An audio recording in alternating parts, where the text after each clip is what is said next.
This is John Nagy, editor of the Pilot in Southern Pines, coming to you at the end of what has been a very full day here in the newsroom. As it relates to the coronavirus, the Moore County Health Department dashboard is recording 165 positive coronavirus cases and still 10 deaths.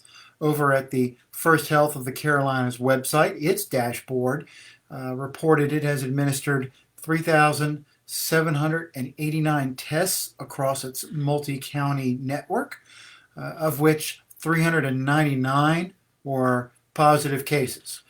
The health system is still awaiting test results for 157 patients.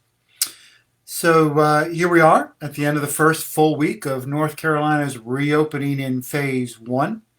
While many things still remain closed, schools, obviously, restaurants, gyms, hair salons. You can tell there are more cars on the road. Folks seem to be getting out a bit more. Even here at our office, we've had a couple more of our staff returning to work from and sitting at their desks, bringing their computers back. We're all still way more spread out than necessary, so all's good with social distancing.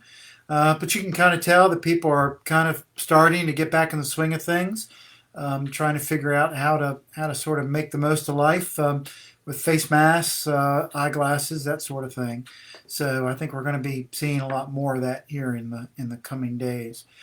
In news related to the coronavirus, I first told you yesterday that writer Jamie Baxley was working on a story about a postal carrier here in Southern Pines who was refusing to have his temperature taken when going into a senior independent living facility. Jamie has since posted his story online about how residents at Knoll here in Southern Pines have signed a petition protesting the mail carrier's refusal to get his temperature checked. As a result of not getting checked, the mail carrier is not being able to get into the building. You can't put mail in the boxes inside the building. So he's handing it off to workers there at Knoll, these concierges, and so they're distributing the mail. Now, a number of residents there don't like that arrangement because they think mail is, and they're right, mail is private, and they're concerned about their mail being in the hands of too many people. So folks there are protesting it to the Southern Pines postmaster. They are asking for a new carrier. The local postmaster declined comment, and a state spokesperson gave a typical bureaucratic response saying residents could come to the post office to get their mail.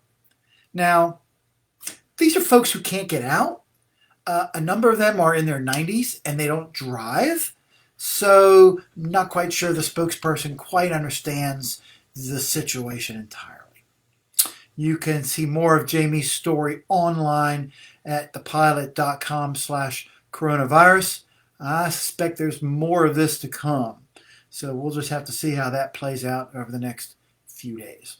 I talked earlier this week about a flyover that's set to occur tomorrow, Saturday.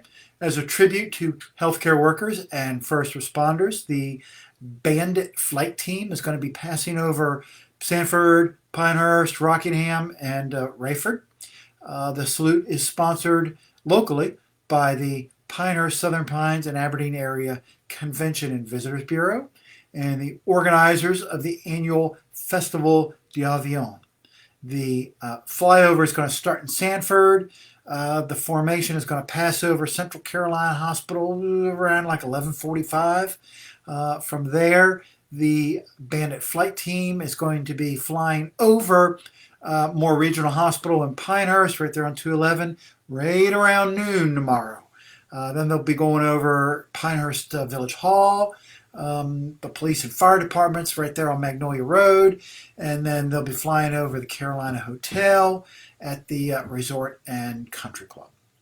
The formation is going to be turning south, and they'll be doing flyovers over the hospitals there in Rockingham and in Rayford. Somewhere between, in Rockingham, they'll be there around 12:10, 12:12, something like that. And then in Rayford, they should be there like around 12:30. The team's going to turn around, and then they'll be landing in Carthage for a lunch at the Pick and Pig. So you can catch them there if you miss the flyover. Now, while we're still talking about coronavirus, I did want to mention Sunday's editorial, which is the official opinion of the pilot, is calling on towns to consider blocking off streets on certain nights, like say Thursday, Friday, Saturday nights, to allow restaurants, when they do get a chance to reopen for dining in, to add seating outside to be able to expand their usable areas. Now, it's pretty clear a lot of our local restaurants are pretty small. They have pretty small dining areas, so we're not quite sure how much of that dining area they're actually going to be able to use. So in our editorial, we talk about the value that these restaurants have on our respective downtowns, and that under the state's reopening standards, they really won't be able to use enough of their dining space to make a profit. In fact, some of the restaurateurs have said if they get to reopen and can't use their space, it just may not be worth it to reopen. A number of them have sort of turned into these mini markets, selling meats and cheeses and wines and to-go meals, that sort of thing. Fresh vegetables. They may just keep doing that instead of doing really what they're good at. So the editorial talks about how closing streets and sidewalks to accommodate outdoor seating. It's being done all over the country. It's being done all over the world. Everywhere from Vilnius to San Francisco to small towns in Tennessee. You're seeing this all over the world, where folks are actually coming outdoors. It's summertime. It's going to be beautiful. What a great opportunity to turn our Sandhill summer evenings into something really special. So make sure you check out that editorial. We'll have it online, and it'll also be in Sunday's paper. And feel free to ask your town leaders to help out restaurants in this way. Now, in other news today, staff writer Mary Kate Murphy has written a story about 4 local students who have won these prestigious scholarships offered by the Tin Whistles Scholarship Foundation. I've called these scholarships somewhat of a gold standard. These are high dollar scholarships. These are some of the best that any group locally is giving out, and they are well sought after by students in our community. Each student is getting $22,000 over their 4 years from the Tin Whistles. The Tin Whistles are a long time organization affiliated with the Pinehurst Country Club. So the 4 students are, and I apologize if I mispronounce somebody's name, Jacqueline Kenzel, Jade Neptune, and Adriana Stahl. They are the 3 of them are from Pinecrest High School, and Emily Davis from Union Pines. So those 4 students are recipients of the Tin Whistles scholarships this year. Another high school senior has been pretty busy in her own right. You're going to be able to check out her work starting next week on Netflix, of all things. So Annalisa Judge, Anna, I hope I got your name right. She is a Pinecrest senior. She is the 18-year-old daughter of Andrea and Michael Judge. She spent several months as part of the cast of this new Netflix series called Sweet Magnolias. The show is based on a series of novels of Cheryl Woods and centers on 3 South Carolina women, best friends since high school, and they shepherd each other through the complexities of romance, career, family, in this small southern town of Serenity. So that show premieres on Netflix May 19th. Anna plays the role of Annie Sullivan, a 15-year-old daughter of the character Dana Sue. So make sure you check that out if you have a Netflix subscription.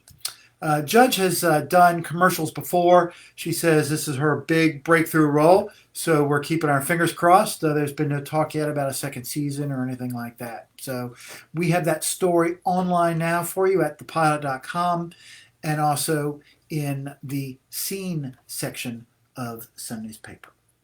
Also making news this afternoon, Laura Douglas has written a story for us, and it's online also. Folks in Southern Pines are mourning the loss of an important businessman in the West Southern Pines community, Kenny Purcell.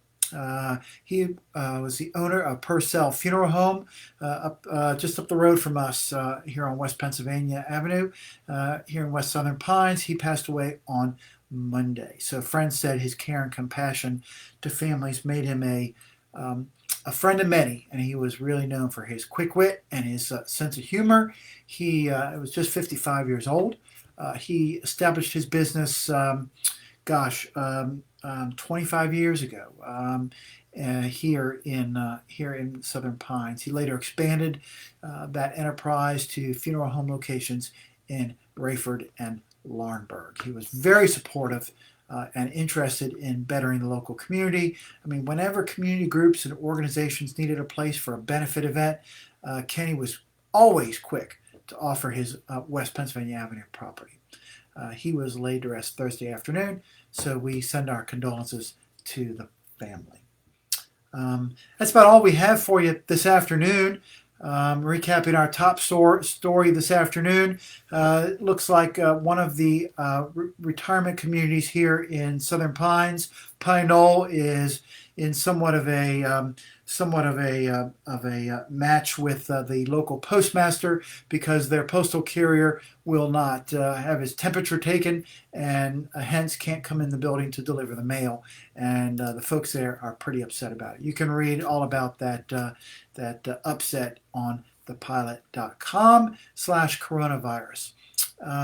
We're going to go get our weekend started here. Looks like it's going to be warm and sunny. It was a beautiful day today. We're thinking it's going to be like that all weekend. We hope you have a chance to get out and make the most of it. We'll be keeping an eye on the news over the weekend. We have a rotating schedule among all the reporters. So each weekend, one reporter is kind of on call for any big news that breaks. Now, we actually have 3 people, believe it or not, photographing this flyover tomorrow. So Jamie Bexley will be out there with his cameras. David Sinclair will be out there with his cameras. And our staff photographer, Ted Fitzgerald, will be trying to outdo them all with his cameras. So we'll have live pictures of that online, and also they'll be in Sunday's paper. But as any other news occurs over the weekend, I think this is Jamie's weekend in the rotation. So if anything happens, he'll be all over it. If anything comes up, you need to reach me. I am always just simply John, JOHN, at thepilot.com. As always, you can also check our Facebook page for updates. I'm going to be back here with you again Monday, hopefully just a little more tan. Until then, have a great weekend. Be safe, be kind, and it is still important to keep your distance.